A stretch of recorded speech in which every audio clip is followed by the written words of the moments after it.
Les déchets d'équipements électroniques et électriques font partie des plus nuisibles à l'environnement. Les Nations Unies ont même lancé un cri d'alarme pour que l'Afrique de l'Ouest ne soit plus la poubelle électronique des pays industrialisés. Le Burkina Faso est conscient que débarrasser ce type de déchets est l'une des conditions à la mise en œuvre de l'économie verte. Et c'est tout le sens du projet qui vient d'être lancé pour la gestion de ce type de déchets. Issaka Ouedraogo et Yolande Lompo.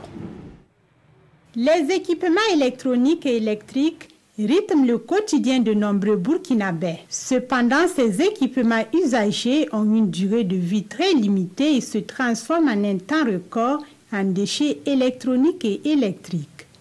Rien qu'en 2014, au niveau mondial, la quantité des e-déchets était estimée à plus de 40 millions de tonnes. Sous nos cieux, par manque de capacité à engendrer une valorisation économique locale, la filière de traitement des déchets peine à se construire.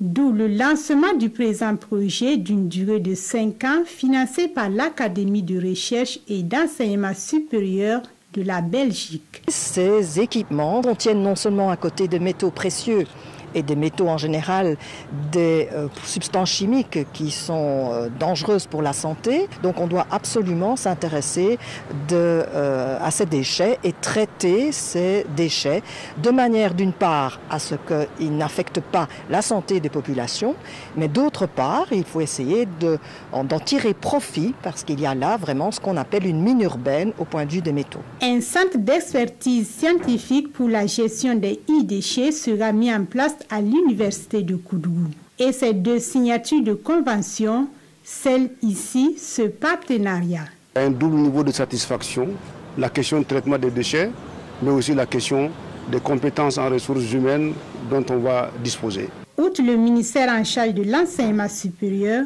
le ministère de l'énergie et celui en charge de l'environnement soutiennent ce projet.